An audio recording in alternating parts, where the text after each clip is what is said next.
Gênesis capítulo 4.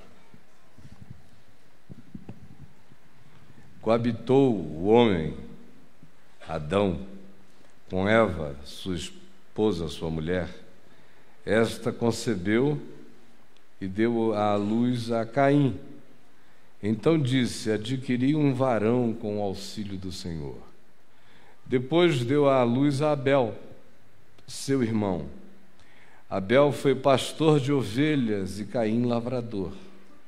Aconteceu que no fim de uns tempos trouxe Caim do fruto da terra uma oferta ao Senhor. Abel, por sua vez, trouxe das primícias do seu rebanho e da gordura deste. Agradou-se o Senhor de Abel e de sua oferta, ao passo que de Caim, de sua oferta, não se agradou. Irou-se, pois, sobremaneira Caim, e descaiu-lhe o semblante. Então lhe disse o Senhor: por que andas irado? E por que descaiu o teu semblante? Se procederes bem, não é certo que serás aceito? Se todavia procederes mal, eis que o pecado jaz à porta. O seu desejo será contra ti, mas a ti cumpre dominá-lo. Disse Caim a Abel, seu irmão: vamos ao campo. Estando eles no campo, sucedeu que se levantou Caim contra Abel, seu irmão, e o matou. Disse o Senhor a Caim: onde está Abel, teu irmão? Ele respondeu: não sei. Acaso sou eu o tutor de meu irmão? E disse Deus: que fizeste? A voz do sangue de teu irmão clama da terra a mim. És agora, pois, maldito por sobre a terra, cuja boca se abriu para receber de tuas mãos o sangue de teu irmão. Quando lavrares o solo, não te dará ele a sua força. Serás fugitivo e errante pela terra. Então disse Caim ao Senhor: é tamanho o meu castigo que já não posso suportá-lo. Eis que hoje me lanças da face da terra, e da tua presença hei de esconder-me. Serei fugitivo e errante pela terra. Quem comigo se encontrar me matará. O Senhor, porém, lhe disse: assim, qualquer que matar a Caim será vingado 7 vezes. E pôs o Senhor um sinal em Caim, para que não o ferisse de morte quem quer que o encontrasse. Retirou-se Caim da presença do Senhor e habitou na terra de Nod, ao oriente do Éden. E coabitou Caim com sua mulher. Ela concebeu e deu à luz a Enoque. Caim edificou uma cidade e lhe chamou Enoque, o nome do seu filho. A Enoque nasceu-lhe Irade. Irade gerou a Meujael, Meujael a Metusael, Metusael a Lameque. Lameque tomou para si 2 esposas. O nome de uma era Ada, o da outra se chamava Zila. Ada deu à luz a Jabal. Este foi o pai dos que habitam em tendas e possuem gados. O nome de seu irmão era Jubal. Este foi o pai de todos os que tocam harpas e flautas. Zilá, por sua vez, mulher de Lameque, deu à luz a Tubal-Caim, artífice de todo instrumento cortante de bronze e de ferro. E a irmã de Tubal-Caim foi Naamá. E disse Lameque às suas esposas: Ada e Zilá, ouvi-me. Vós, mulheres de Lameque, escutai o que passo a dizer-vos. Matei um homem porque ele me feriu, e um rapaz porque me pisou. 7 vezes se tomará a vingança de Caim, de Lameque, porém, 70 vezes 7. Tornou Adão a coabitar com a sua mulher, e ela deu à luz a um filho, a quem pôs o nome de Sete, porque disse ela: Deus me concedeu outro descendente em lugar de Abel, que Caim matou. A Sete nasceu-lhe também um filho, o qual pôs o nome de Enos. Daí se começou a invocar o nome do Senhor. Essa é uma das narrativas mais conhecidas de todas as pessoas afeitas de algum modo a qualquer que seja minimamente a cultura e o conhecimento bíblico, contada a nós desde pequenos, nas escolas, nas igrejas, nos grupos os mais diversos. Quando irmãos brigam numa sociedade ocidental, frequentemente se evoca a imagem arquetípica de Caim e de Abel. O exemplo mais contundente, grotesco, que nós tivemos disso na história brasileira recente foi o episódio entre Pedro Collor e Fernando Collor, que era chamado o tempo todo pela mídia como o caso Caim e Abel, de modo que não há ninguém que, seja pela história ampla, universal da Bíblia, ou seja pela própria experiência pessoal, particular, existencial, psicológica, familiar, na relacionalidade com o próximo e com o próximo irmão, que não conheça, de algum modo, o potencial que cada um de nós tem de invejar o irmão, de sentir ciúmes do irmão, de disputar favores com o irmão, de zangar-se com o pai, ou com a mãe, ou com Deus, por causa do irmão, de medir-se por ele, de se sentir acachapado em relação àquilo que ele é bom, ou de se sentir superior em relação àquilo no que ele não é tão qualificado, de modo que a relação fraterna entre irmãos, tão romanticamente falada como alguma coisa completamente natural de fazer o amor, a convivência e a harmonia nascerem e se expandirem, na realidade não é bem assim. Jesus disse que os inimigos do homem seriam os da sua própria casa. Ele experimentou na própria carne o fato de que nenhum dos seus irmãos criam nele. Ele mesmo disse, citando o Salmo, que aquele que come do nosso prato é o que levanta contra nós o calcanhar. De modo que, do ponto de vista de Jesus, não há romanticidade na relação fraterna entre irmãos.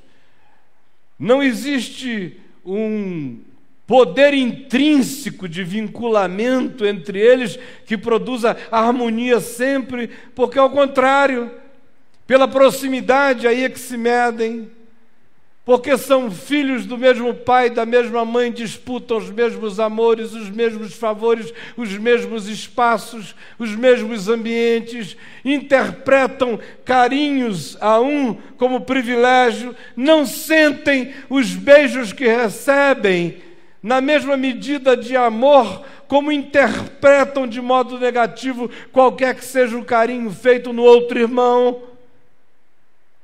Ou alguém aqui tem alguma objeção a fazer o que eu estou dizendo, ou na própria vida, na própria pele, na própria experiência cotidiana não sente isso?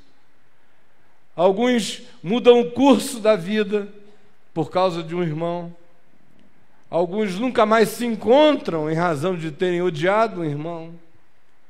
Alguns mudam o destino que lhes poderia ter sido ótimo, porque ao invés de dedicarem a vida àquilo que é o chamado natural do coração, pela disputa, pela competição, pela inveja, entortam o seu chamado e acabam vivendo o papel de um outro apenas para competir e morrer em infelicidade amargurada.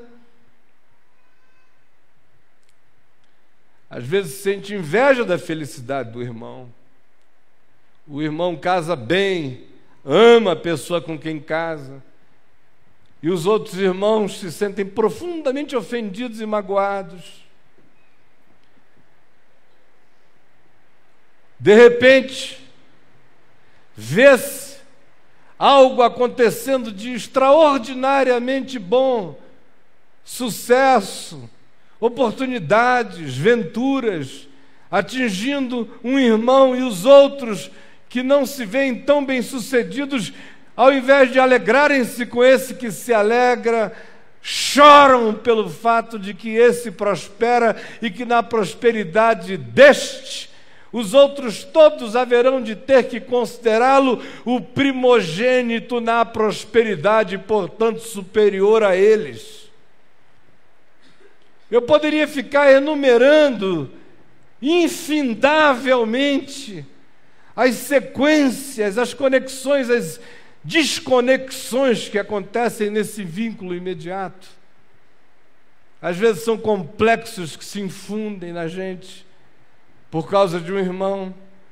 Às vezes não é necessariamente um irmão consanguíneo, mas é um irmão de caminhada, é o próximo, é aquele a quem eu abraço, de quem eu recebo abraços, a quem eu chamo de meu irmão, e digo a ele que nós temos em comum o mesmo Pai.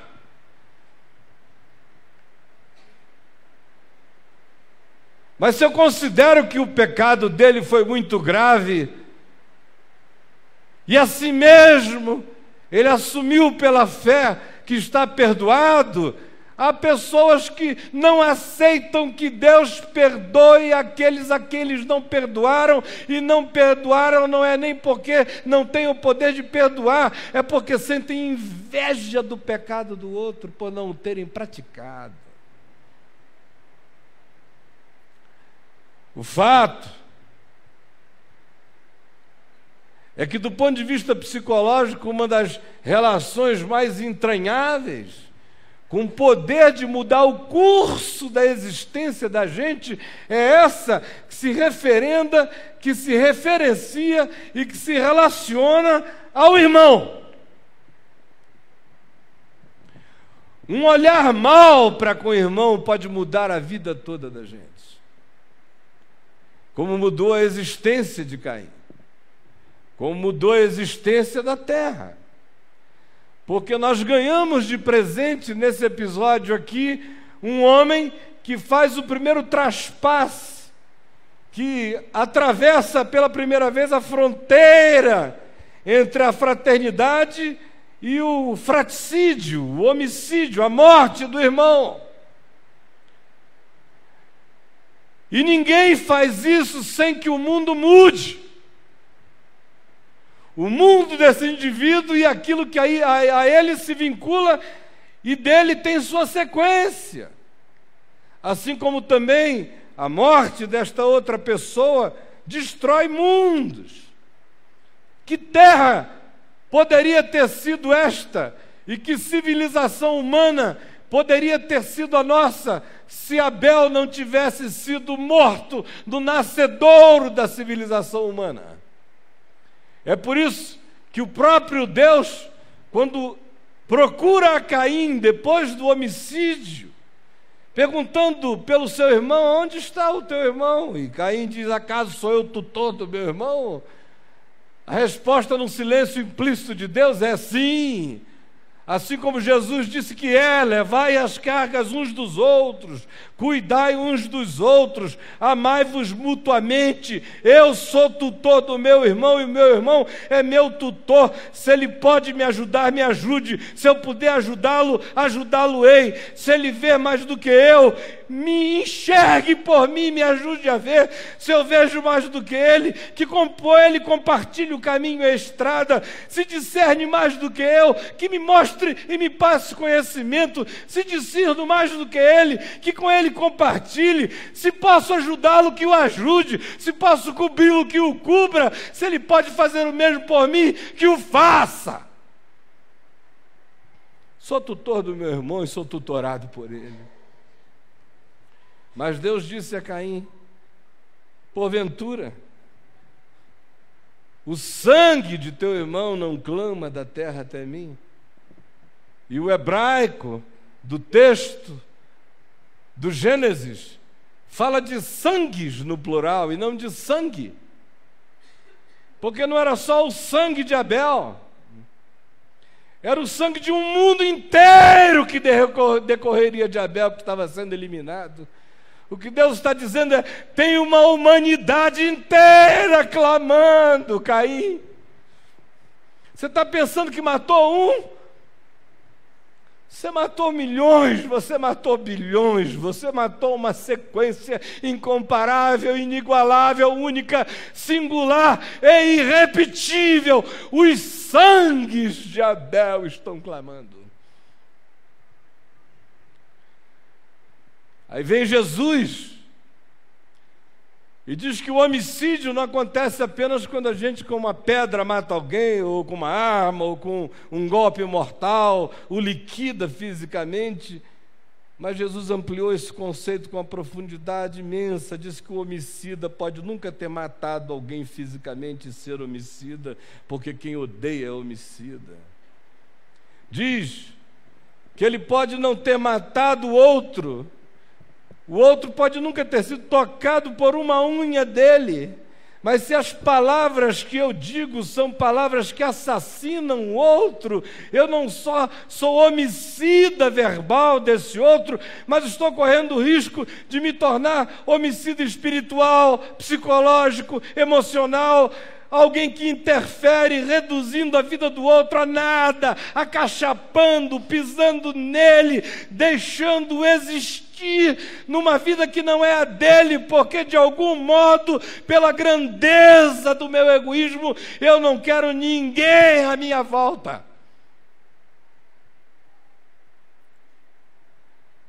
O interessante é que Caim fez o que fez, o mundo mudou como mudou, a gente não sabe que mundo seria aquele outro. As consequências vieram sobre Caim, brandas consequências. Se fosse nos dias de Moisés, no tempo da lei, iam levar Caim para a porta da cidade e apedrejá-lo até a morte. Ele não foi condenado à morte. Foi tratado com graça, com misericórdia. O que se diz é: agora tu estás amaldiçoado pelas tuas próprias obras, a terra que abriu a boca para beber os sangues do teu irmão Abel não te dará mais a sua força na hora que tu plantares, e quem quer que te veja como homicida sentirá o impulso de te matar. E Caim vira-se para Deus e diz algo fortíssimo, porque a palavra que ele diz é a seguinte: é tamanho o meu castigo que já não posso suportá-lo. E outra vez o texto hebraico diz: é tamanho a minha iniquidade que já não posso suportá-la.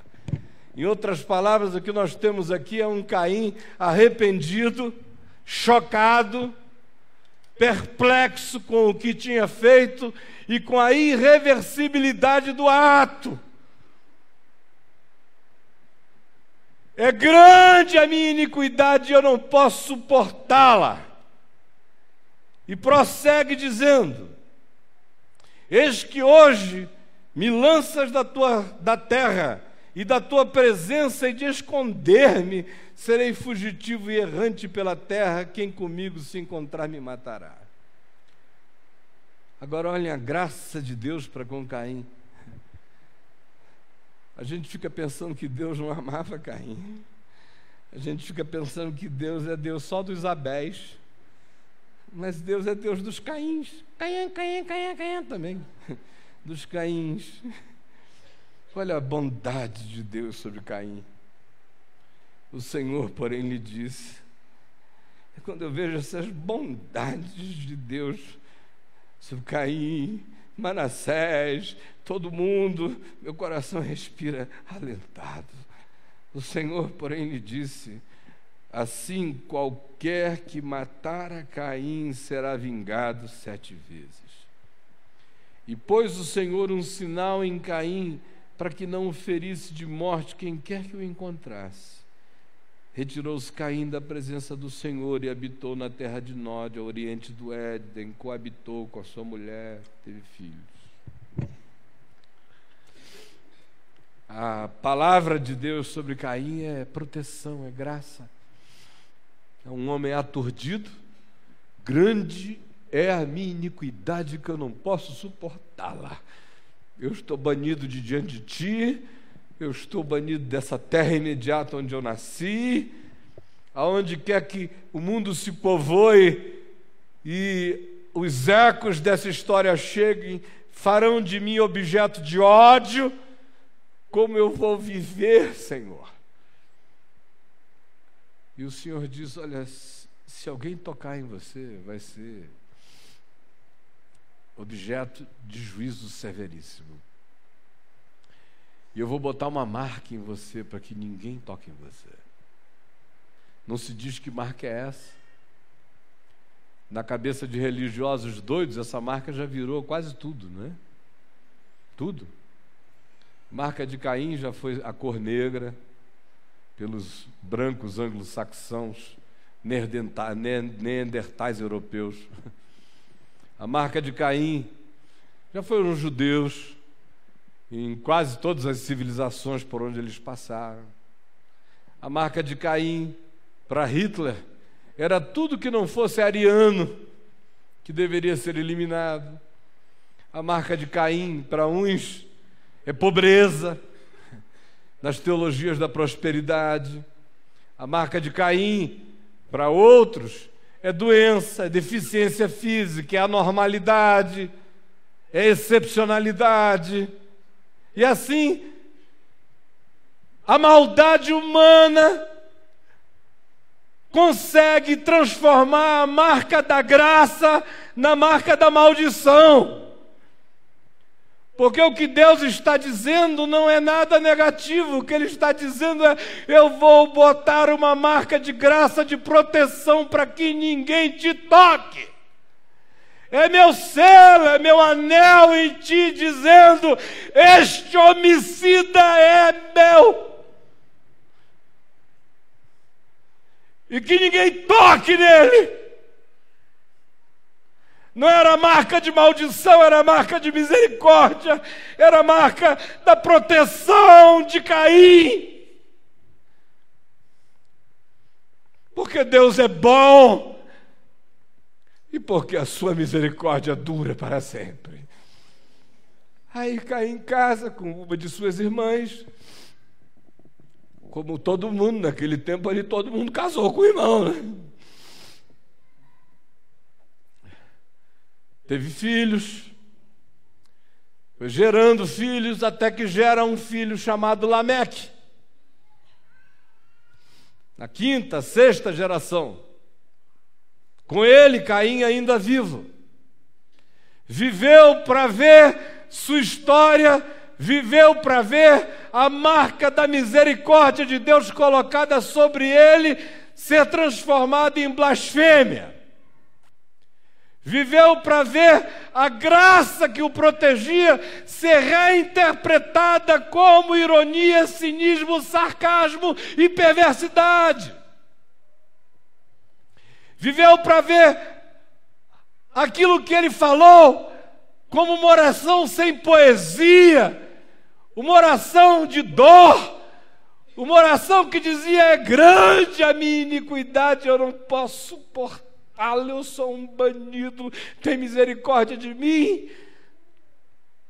Viveu para ver o seu descendente Lameque fazer poesia da maldade e dizer às suas esposas, Ada e Zilá, com tons, com rimas, com arranjos e com métrica no hebraico, uma poesia à perversidade do seu próprio coração e uma ironia pervertendo a graça de Deus que estivera protegendo Caim, brincando com a graça, como Paulo diz aos Romanos que alguns faziam, já que aonde abundou o pecado superabundou a graça, cometamos males para que nos venham bens. E disse Lameque às suas esposas: olha a fanfarrice desse cara. Ada e Zilá, ouvi-me. Você pensa que vai ser um Castro Alves dizendo uma coisa maravilhosa. Ada e Zilá, ouvi-me. Vós, mulheres de Lameque. Que coisa, o cara fez um busto para si. Mulheres de Lameque, ouvi-me. Escutai o que passo a dizer-vos. Você diz, meu Deus, ele vai destilar sabedoria pura. Matei um homem porque ele me feriu. Andando numa fila ali, o cara veio, tá, com essas arminhas aí que o Tubal Caim inventou, deu uma arranhada em mim, eu não gostei de bater o cara. Matei um homem porque me feriu e um rapaz porque me pisou. Pobrezinho do rapaz pisou no calo errado, morreu. E o Lameque faz poesia e conclui dizendo, olha a brincadeira com a graça de Deus: 7 vezes se tomará vingança de Caim? Se alguém matar Caim, será vingado 7 vezes, receberá uma vingança horrível, pior que a morte. Aí ele diz, de Lameque, porém, se alguém fizer mal a mim, se com Caim, se a ele se fizesse mal, se vingaria 7 vezes, se a mim se fizer mal, se vingará 70 vezes 7. Porque o Caim só matou o Abel, uma crise de ciúme, eu não. E andando na rua, o cara me feriu, matei mesmo, o garoto pisou no meu carro, eu matei. E como Caim matou, e Deus, na sua graça, diz que se alguém o tocasse, seria vingado 7 vezes, ora, se foi assim com Caim, será comigo 70 vezes 7. Cometamos males para que nos venham bens. A gente está vivendo um momento que eu escrevi acerca dele há uns 4 anos atrás lá no site, dizendo, e quando a graça virar moda? Alguém lembra disso aí? Já mais de uma vez eu disse que ia chegar uma hora em que aquele pessoal todo da lei, da loucura, iria não ter mais o que dizer, iria começar a querer falar da graça de Deus, mas como eles não foram marcados por ela, se você não é marcado por ela, se ela não veio com o imprimato de Deus no seu coração, para você saber que graça não é brincadeira, não é graxa divina, que ela é o resultado do arrependimento, que ela não só nos ilumina para o arrependimento, mas ela nos dá as palavras de arrependimento e produz em nós os gestos de arrependimento e nos põe num caminho consciente de arrependimento. Se o indivíduo não tiver essa consciência, a graça dele será essa graça Lameque. Que é essa graça que pensa que Deus entra em conluios com a maldade, com o ódio, com o homicídio, com a amargura, com o engano, com as traições, com as infidelidades, com as maldades, com as perversidades, com as mentiras, com os caprichos hediondos, com os humores perversos, que Deus abençoa isso, porque Ele teve misericórdia de Caim. Então, se a graça dele superabunda ao pecado, o meu aqui é imenso, e eu o pratico deliberadamente, como bruxaria da graça. Bruxaria da graça é isto aí, é fazer deliberadamente o mal, querendo manipular as ações da bondade de Deus e dizendo, se Deus fez isso com ele, então não importa o tamanho do meu pecado, eu o fiz deliberadamente, mas eu demando de Deus que comigo seja assim também. Graça demandada põe você no inferno.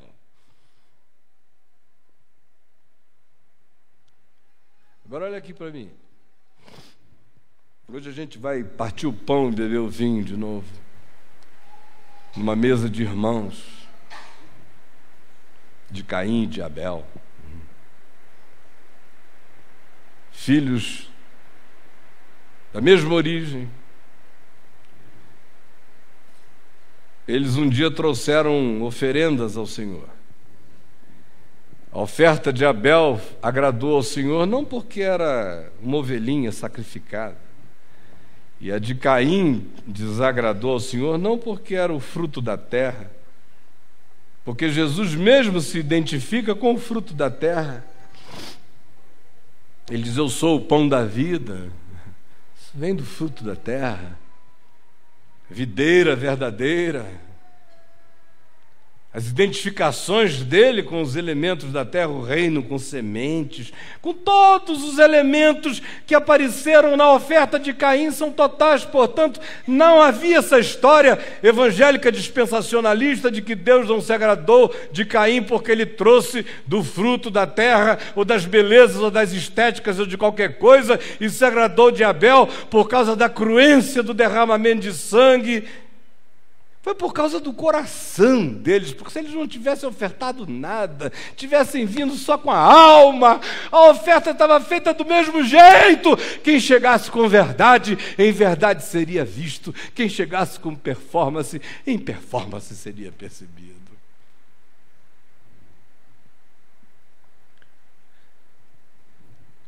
Hoje nós vamos tomar desse pão e você vai decidir se você vai comer com a boca de Abel ou se você vai comer com os paladares invejosos e adoecidos de Caim. Agora preste atenção, porque eu não evoquei essa história do Lameque, que chega já como descendente de Caim, à toa. A gente, no capítulo 23 de Lucas, vê Jesus crucificado entre dois malfeitores. Lucas não os chama de assassinos, só os chama de malfeitores. Mas em Atos dos Apóstolos, numa mensagem de Pedro, transcrita por Lucas, que foi o autor tanto do Evangelho quanto do livro de Atos, ele diz: vós, porém, o entregastes entre homicidas. De modo que Jesus está crucificado entre Caim e Lameque. Literalmente. Duas figuras arquetípicas. Porque nesse mundo, olhe bem para mim, só existem homicidas. Quem aqui nunca odiou? Quem aqui nunca rilhou os dentes com ódio de raiva? Quem aqui nunca olhou com uma intensidade que, se o olhar pudesse, mataria? Quem aqui algum dia, por mais puro e santo que tenha sido, já não se sentiu tão esmagado, tão oprimido, que já não tenha dito: meu Deus, leva esse opressor, tira-o da minha vida, Deus me perdoe, mas mata esse homem? Quem?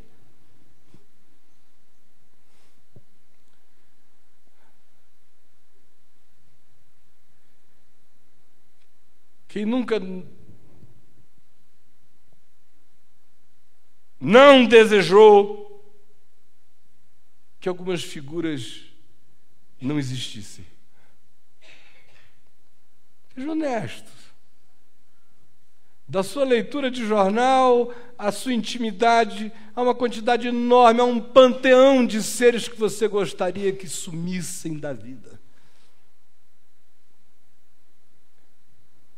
Por isso que eu estou lhe dizendo que todos pecaram e todos igualmente se fizeram Caíns ou Lameques, afastados da glória de Deus. Não é acidental que ele esteja entre dois homicidas. São elementos arquetípicos da história mais primitiva da humanidade, da primeira relacionalidade humana. Fora de Adão e Eva, acontece morte.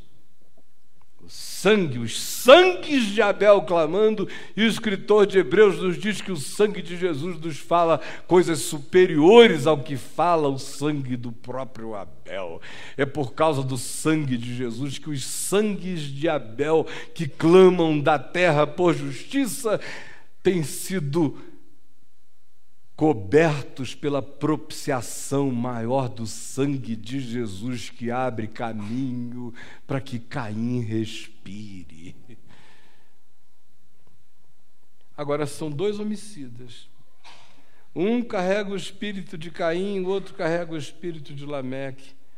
O que carrega o espírito de Lameque é aquele que diz: se tu és o Cristo, desce da cruz, salva-te a ti mesmo e a nós também. O que carrega o espírito de Caim diz: tu nem ao menos temes a Deus, estando sob igual sentença. Nós, na verdade, com justiça, porque estamos pagando o que os nossos atos merecem, mas este nenhum mal fez. E acrescentou: Jesus, lembra-te de mim quando entrares no teu reino. Será que não tem uma misericórdia para mim? E Jesus disse: hoje mesmo tu estarás comigo no paraíso. Caim virou um personagem simbólico, arquetípico, reinterpretado no Velho Testamento de modo fixado por João, o apóstolo, por Judas. O caminho de Caim, que é o caminho do ódio, que odiou o seu irmão. Mas o Caim não arquetípico, não simbólico, o Caim personagem histórico, iniciou sua jornada na morte. Ganhou consciência dela como iniquidade, pediu misericórdia e uma marca de proteção, de graça. Não se fala que ele matou mais ninguém. Só se diz que ele casou, tentou viver. Agora Lameque faz poesia da maldade. Lameque vai hitlerianizando a sua mente. Lameque vai tomando para si a prerrogativa de quem vive e quem não vive. Lameque começa a brincar com a graça de Deus. Lameque começa a dizer, em outras palavras, não há Deus. Porque se há, e o critério é esse aqui de Caim, então se para Caim existia uma vingança 7 vezes em relação àquilo que a ele se fizesse, se alguém me tocar, eu evoco a mesma bruxaria.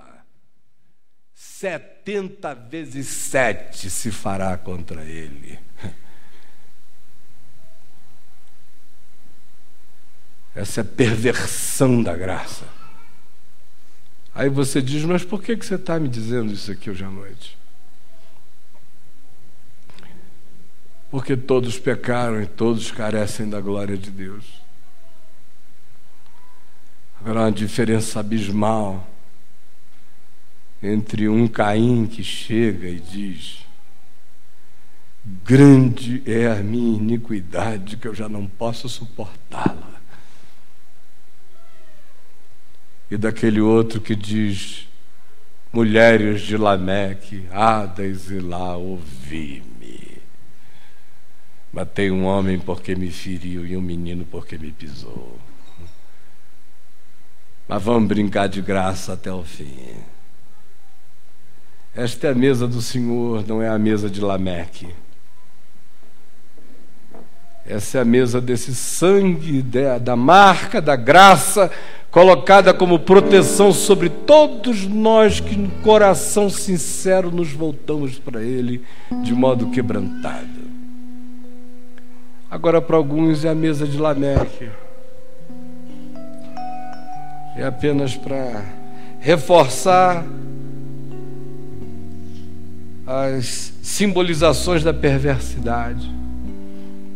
É só para ficar comparando. Olha aquele cara ali. Olha ele ali na frente, o Caio.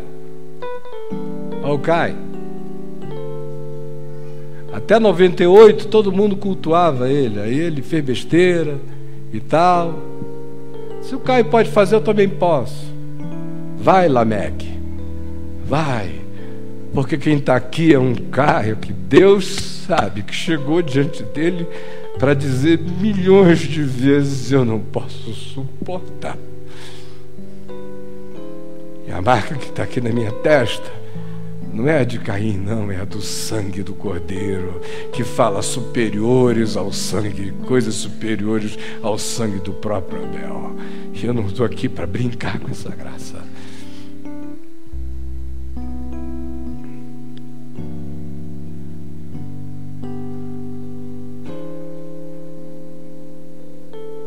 haja graça, e haja graça para todos, como há graça para todos.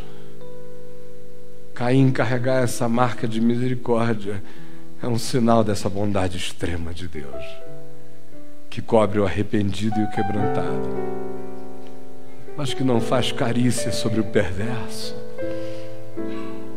e nem coroa a poesia da maldade com proteções.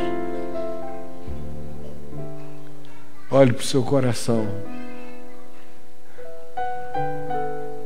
e veja que assassina você nessa cruz.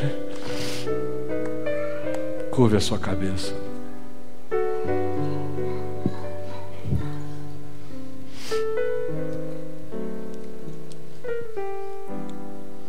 E olhe para o coração, não se distraia, não perca essa chance. Eu sei que eu falei o Evangelho, a verdade do Evangelho. Chegasse alguém aqui me mandando tirar uma frase de todas as que eu disse, eu não retiraria nenhuma. É Evangelho.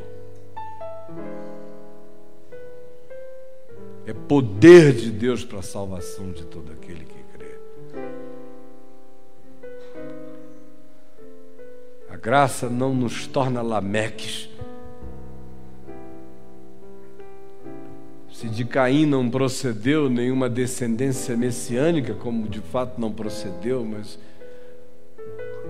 o homem pelo menos casou, teve filhos, cuidou da terra, tentou viver e agradecer, porque havia uma marca que o protegia.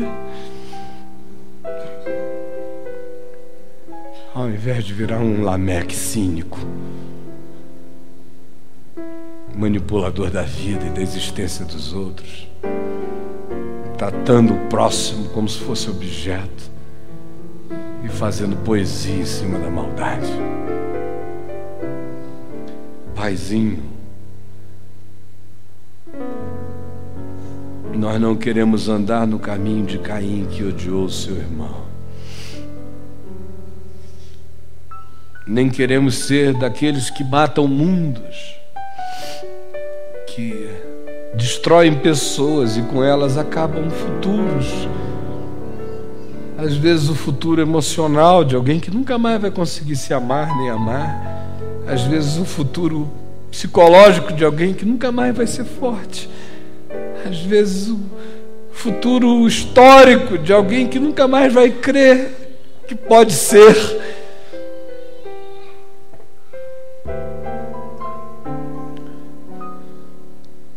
Perdoa quando a gente já faz isso, ou fez porque a gente fez isso, ou porque a gente tem o potencial de fazer. Às vezes as nossas palavras matam tanta gente, tanta gente. Aquele filho que só é tratado de porcaria para baixo.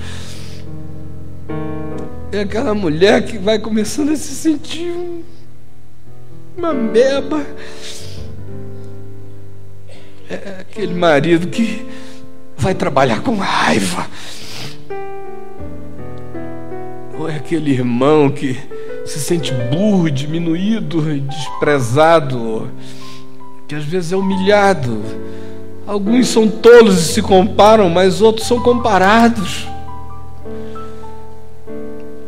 E tantos sangues são desperdiçados, tantas vidas são desperdiçadas. Cada vez que a gente elimina alguém assim, o mundo acaba. Obrigado porque existe perdão. A gente não quer eliminar mais o mundo de ninguém, Senhor. Queremos que Tu nos ajudes a sermos construtores de mundo e não destruidores de mundos. Aqueles que contêm sangue derramado e não aqueles que derramam sangues. Aqueles que preservam sementes e não aqueles que eliminam florestas. Obrigado por essa graça imensa que faz provisão de bondade para Caim. Faz para mim também. Obrigado pelo sangue do Cordeiro, que fala coisas superiores ao que falam os clamores dos sangues de Abel. Obrigado, porque a graça não é uma desculpa para o cinismo, não é uma proteção para a maldade, não é uma macumba. Essa graça imacumbada está repreendida em nome de Jesus. É graça que nos gera arrependimento, que coloca em nós a oração da verdade e que provoca em nós a vontade de um caminho novo, por piores que sejam as consequências que a gente tem que administrar. Mas a graça nos dá uma consciência responsável com os nossos atos, perdoados, porém conscientes de que o que foi feito tem consequências entre os homens e na vida. Salva-nos desse espírito de Lameque, que brinca com a graça, que peca por deliberação, que é mau por vontade própria, que maquina e que ainda faz poesia da sua potência homicida.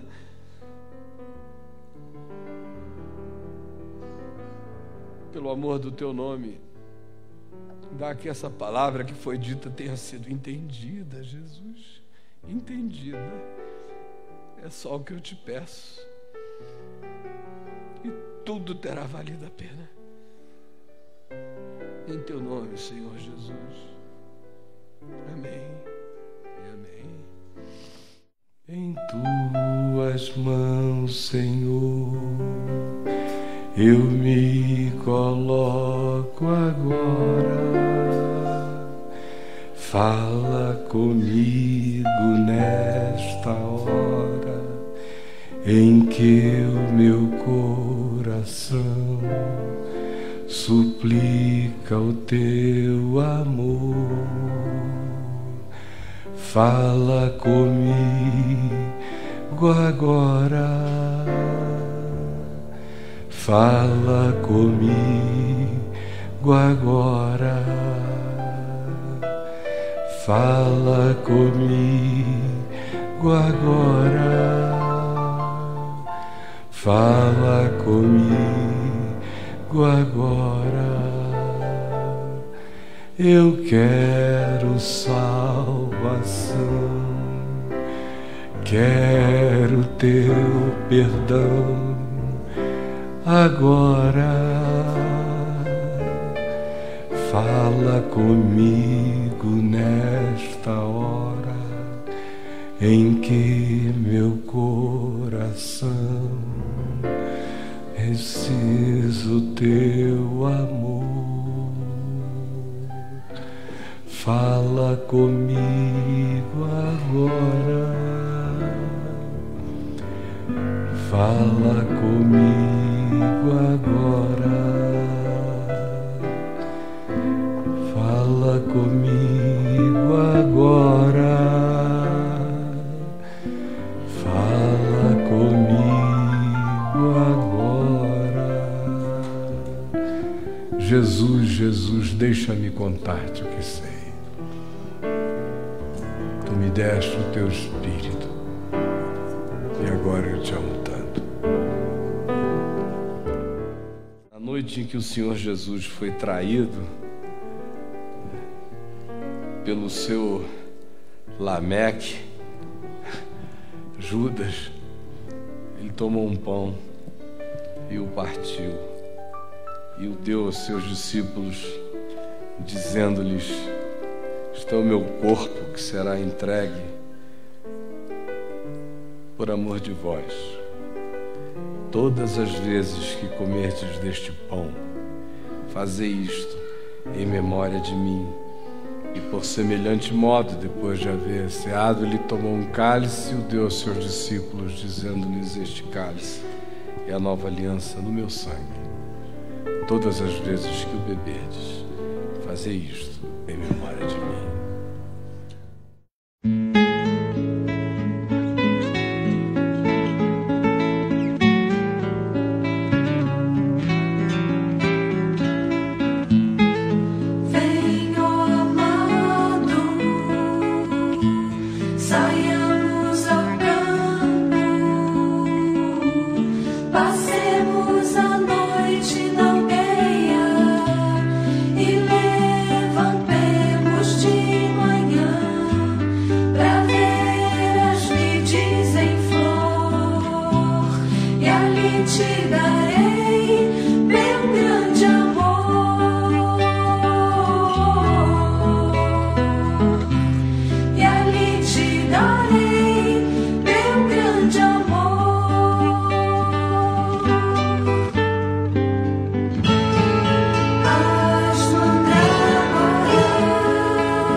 saborosa és, amor em delícias, os teus suspiros cheiram como maçãs.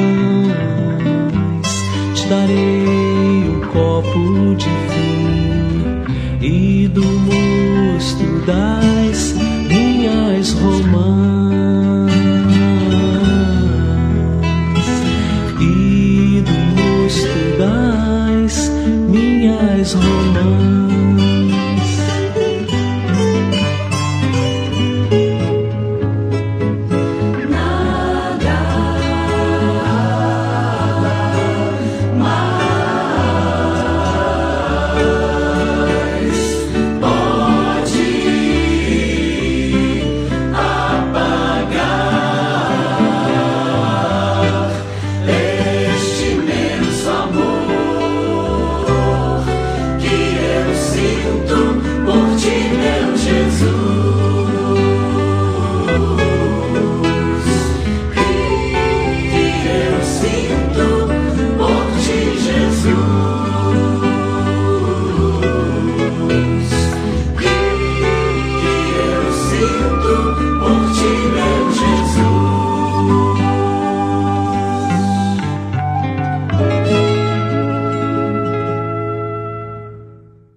Disse Jesus: eu sou o pão da vida. A oferta de Caim, trazida com o coração cheio de amor, vira pão da vida. É o amor que faz tudo ser o que tudo tem que ser. Não é uma mágica, porque um foi um sangue, o outro foi grão, e Deus não gosta de grão, só gosta de sangue. Não é nada disso, não. Caim podia ter trazido o que trouxesse, se tivesse trazido com o coração cheio de amor, grato, em graça. Coma o pão do perdão, da misericórdia, da bondade de Deus e da disposição de viver para não matar, viver para favorecer a vida, viver para abrir caminhos, viver para não brincar com a bondade de Deus, para não fazer poesia do inferno usando Deus. Coma o pão da verdade, o pão da luz, o pão de Deus, que é amor. Comamos dele todos em nome de Jesus.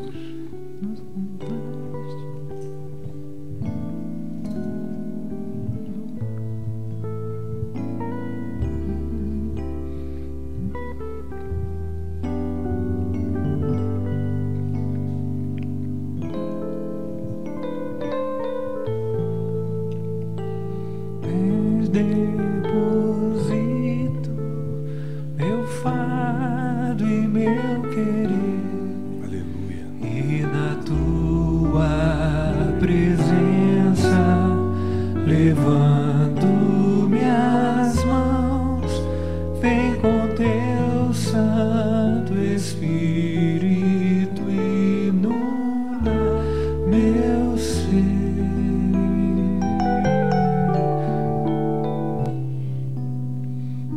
Vem da terra. Deus abençoou o fruto da videira. A oferta de Caim, feita com amor. Seria isso aqui.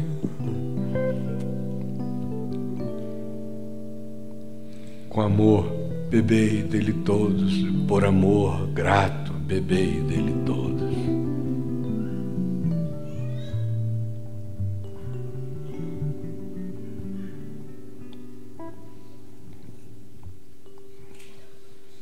Vamos ficar em pé.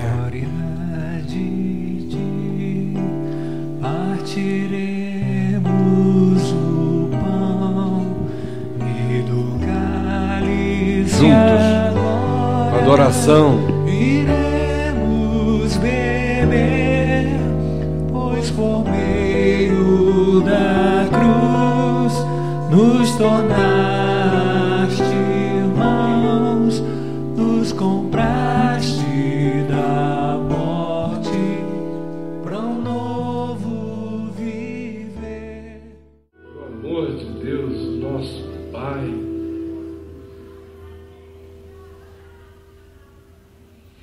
que a graça radical, eterna, infindável de Jesus, o Cordeiro de Deus, e que o poder, a alegria, o fruto, a vida, a consolação, a perseverança, a santificação, a justificação, a unção, o poder, os dons do Espírito Santo estejam sobre todos nós e sobre todo o povo de Deus, espalhados sobre toda a face da terra, hoje e sempre.